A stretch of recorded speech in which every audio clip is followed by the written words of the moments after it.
صبر اور تحمل یہ بڑے بڑے نقصان کو ٹال دیتا ہے. میں ایک واقعہ بتا رہا تھا, حضرت پیر صاحب نے لکھا ہے کہ ایک شخص کے 2 بیٹے تھے.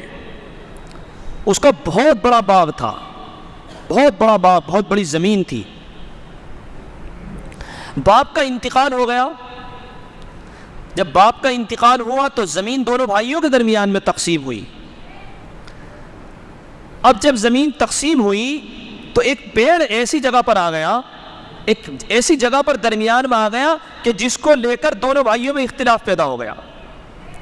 ایک بھائی نے کہا کہ یہ پیڑ تو میری جگہ میں آ رہا ہے, میرے حصے میں آ رہا ہے. دوسرے بھائی نے کہا کہ نہیں, یہ آپ کے نہیں, میرے حصے میں آ رہا ہے. اب جھگڑا بڑھ گیا کہ نہیں یہ تو میں لوں گا, نہیں تو میں لوں گا. ان بیوقوفوں کو کروڑوں روپے کی زمین نہیں دکھ رہی ادھر ادھر, یہ ایک پیڑ دکھ رہا ہے. یہی اس کا نام دیا نا, بیوقوفی, بزدلی اور حسد نام ہے اس کا. جب بھی جھگڑے ہوتے ہیں نا 10 بیگھہ پر نہیں ہوں گے, 10 بیگھہ پر تو آدمی پہلے سے قبضہ رہتا ہے. جب بھی جھگڑے ہوں گے تو ایک ڈول پہ ہوں گے کہ یہ ڈول میرے حصے میں آ رہی ہے, اتنی نہیں کٹے گی, اتنی کٹے گی. یہ دیوار ادھر نہیں ادھر ہونی چاہیے, یہ میرے باری. انہی چیزیں, چھوٹی چھوٹی چیزوں پہ جھگڑے ہوتے ہیں. اب سب سے بڑھیا راستہ یہ ہے کہ صبر اور تام. بھائی دیکھو ایسا نہیں ہے آپ ایسا کر لو, تمہیں لگتا ہے کہ یہ میرے پیار سے سمجھانے کے بعد بھی نہیں مان رہا ہے اور یہ ناحق پر ہے, اور پھر بھی اگر آپ چھوڑ دیتے ہیں, صبر سے کام لیتے ہیں, اور آپ کو لگ رہا ہے کہ اگر میں نے صبر سے کام نہیں لیا تو جھگڑا بڑھ جائے گا, اختلاف بڑھ جائے گا, آپ رک جائے, تو انشاءاللہ العزیز اللہ رب العزت پر یقین رکھتے ہوئے آپ اگر اس کو ایسا کریں گے تو آپ کو اللہ تعالیٰ دوسری جگہ سے اس سے بہتر چیز عطا فرما دیں گے. صبر کرنے والوں کو نقصان نہیں ہوتا ہے. ظاہر میں لگتا ہے کہ یہ میری ڈول اس کی طرف چلی گئی, ظاہر میں لگتا ہے ایسا, لیکن اللہ کی نگاہوں میں ساری چیزیں ہوتی ہیں. جب اللہ دیکھتا ہے کہ میرے بندے نے معلوم ہوتے ہوئے بھی کہ یہ چیز اس کی تھی پھر بھی چھوڑ دی اس لیے کہ میرے رب کا حکم ہے کہ تم جھگڑوں کو ٹال دو, لہٰذا اس بندے نے میری وجہ سے اس کو ٹالا ہے, میں اس کی زندگی میں برکت عطا فرماتا ہوں.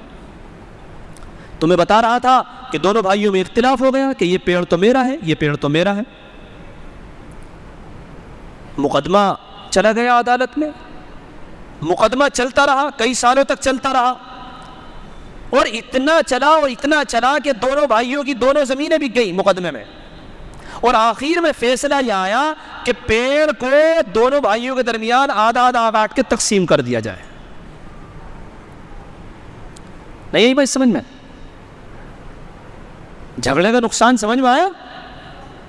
زمین بک گئی مقدمے میں, تاریخوں میں لڑتے لڑتے, اور جب کئی سال کے بعد میں فیصلہ آیا تو یہ فیصلہ آیا کہ بھائی دیکھو جب دونوں بھائی ہیں تو اس پیڑ کو کاٹا جائے, اور کاٹنے کے بعد میں آدھا آدھا دونوں بھائیوں کے درمیان تقسیم کر دیا جائے. اب سکون مل گیا ان دونوں بھائیوں. یہ حضرت پیر ذوالفقار صاحب نے واقعہ لکھا ہے, اور اکثر یہی ہوتا ہے, شرمندگی ہی ہوتی ہے. اس لیے بھائی اختلافات سے بچنا چاہیے, اور جتنا ہو سکے آپس میں بیٹھ کر معاملات کو حل کرنا چاہیے, جتنا ہو سکے آپس میں بیٹھ کر کے صلح کا کام کرنا چاہیے. اور جن لوگوں کو اللہ نے ایسا بنایا ہے, جن لوگوں کو اللہ نے بڑا بنایا ہے, وہ چاہے کسی بھی اعتبار سے بڑے ہو. بعض آدمی محلے میں بڑا مقام رکھتا ہے, بعض آدمی کی محلے میں بڑی عزت ہوتی ہے, بعض آدمی کی خاندان میں بڑی عزت ہوتی ہے, بعض آدمی کی بستی کے اندر بڑی عزت ہوتی ہے, بعض آدمی کی علاقے کے اندر بڑی عزت ہوتی ہے. تو یہ جس کا مقام بڑا ہو, جس کی بات پر لوگ لبیک کے دیتے ہو, جس کو اللہ نے بڑا بنایا ہو, تو پھر اس آدمی کو یہ کام کرنا چاہیے. اسے لگتا ہو کہ اگر میں خاندان کا بڑا ہوں اور میرے خاندان میں یہ اختلاف ہو رہا ہے تو اسے بڑھ کر کے بلانا چاہیے, بھائی کیا معاملہ ہے, اس چیز کو ختم کرو, کیوں جھگڑا کر رہے ہو. آج کے دور میں ہو یہ رہا ہے کہ لوگوں نے لوگوں کے چکر میں پڑنا چھوڑ دیا, اور اس کی وجہ یہ بھی ہے کہ لوگ بات نہیں مانتے ہیں. لوگوں نے ایک رخ دیکھ لیا ہے کہ میں تو تھانے میں جاؤں گا اور اس کو یوں کرا دوں گا اور یہ کرا دوں گا اور مقدمے لکھواؤں گا. مقدموں سے کیا ہو رہا ہے, تم بھی پریشان ہوتے ہو, دوسرے پریشان ہوتے. بہتر یہ ہے کہ جھگڑوں کو جتنی جلدی بند کیا جائے اتنا اچھا ہے. بہتر یہ ہے کہ اپنی بستی کے کسی بڑے کو, ایک ایسے سمجھدار آدمی کو جو انصاف پرست ہو, جس پر بھروسہ ہو, جو انصاف سے کام کرنے والا ہو. میں نے دیکھا ہے بہت ساری جگہوں پر آپس میں جب لوگوں میں صلح ہوتی ہے تو میں نے ایسے لوگوں کو دیکھا ہے کہ جو ہے تو بڑے لیکن وہ انصاف کی بات نہیں کرتے ہیں. وہ یہ دیکھتے ہیں کہ جس کا پلڑا بھاری ہے یا جس نے انہیں بلایا ہے وہ اس کے حق کی بات کرتے ہیں. یہ میں نے خود آنکھوں دیکھا نتیجہ ہے, جس کی وجہ سے لوگوں کے درمیان میں یہ بد اعتمادی پیدا ہو گئی ہے کہ لوگ انصاف کی بات ہی نہیں کرتے. اگر ابھی مجھ میں یا مجھ سے کوئی اور بڑے مالدان میں تھوڑا جھگڑا ہو جائے, ہماری صلح کے درمیان کی بات آ جائے, تو جو ذمہ دار بیٹھتے ہیں, میں یہ نہیں کہہ رہا ہوں سارے ذمہ دار ایسے ہیں, میں بتا رہا ہوں مطلب لوگوں میں یہ کمی پیدا ہو گئی ہے, تو جب بیٹھیں گے تو وہ کوشش یہ کریں گے جو کمزور ہے اس کو دبانے کی کوشش کریں گے اور اس کی ایسی بات نکال کر کے لا کر پوائنٹ کی بنا کر اس کی پکڑ کر اسے وہی گھیر لیں. اور میں نے دیکھا ہے اور میں سوچتا رہا, میں نے یار لوگ کتنے چالاک ہوتے ہیں. اس کی ایک بات پکڑی, اس کو اسی بات پہ گھیر لیا اور دبا دیا, اور جس کا معاملہ گڑبڑ تھا اس کو یہ کرا کے اپنا لگا لپیٹی کرنے. دیکھو دنیا میں تو ایسا کر لوگے, آپ کو لگے گا کہ یار یہ مجھے بلا کے لے کے گیا تھا تو میں نے اس کے حق کی بات کہہ دی, اب بار میں کیا ہے تھوڑا سا میرا احسان مانے گا, میرا مقام تھوڑا سا اونچا ہو جائے گا, لیکن آپ نے قبر تنگ کر لی اپنی. جب آپ اللہ کے سامنے حاضر ہوں گے, اللہ پوچھے گا کہ میں نے تجھے یہ حیثیت, یہ عزت, یہ مرتبہ دیا تھا کہ تو لوگوں کے درمیان صلح کرا سکتا تھا, اور تو نے اس وقت میں ناحق کا ساتھ دے کر, اور جو آدمی مقام پیسے میں بڑا تھا تو نے ناحق اس کے حق کی بات کر دی تھی, اس کے حق میں فیصلہ کرا دیا تھا, کیوں کرایا تھا؟ ادھر کو ذرا حساب دے. تو چاہے ساری زندگی تم نے نیک اعمال کیے ہو, یہ ایک عمل بھاری پڑ جائے گا. اس لیے جو لوگ صلح کا کام کراتے ہیں وہ بھی اس بات کو دھیان میں رکھیں کہ کوئی آپ کا سگا نہیں ہے, کوئی قبر میں کام نہیں آئے گا.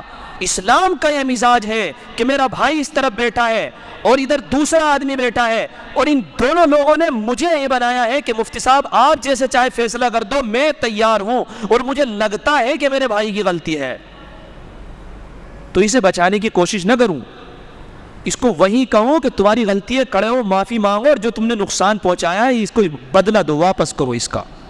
یہ ہے. لہذا فیصلہ کرنے والے, اصلاح کرانے والے یہ غور کریں کہ کیا ان کے اندر یہ جذبات موجود ہے کہ اگر ان کا بیٹا, ان کا بھائی, ان کا کوئی رشتہ دار غلطی کرتا ہے تو کیا وہ اس کے خلاف فیصلہ کرنے پر قادر ہے؟ اگر یہ جذبہ ان کے اندر موجود ہے اور وہ اس درمیان اس جذبے کے ساتھ فیصلہ کر سکتے ہیں تو وہ بہترین آدمی ہے. لوگوں کو چاہیے کہ ایسا آدمی کے پاس ہی فیصلہ کرانا چاہیے. اور اگر ایسا آدمی نہیں ہے, جیسا کہ آج کل ماحول مسلمانوں میں بنتا جا رہا ہے, تو پھر مسلمانوں کے معاشرے کے بارے میں جو قرآن نے بیان فرمایا, فَتَفْشَلُوا وَتَذْهَبَ رِيحُكُمْ, تمہاری ہوا اکھڑ جائے گی, تم لوگ بیکار ہو جاؤ.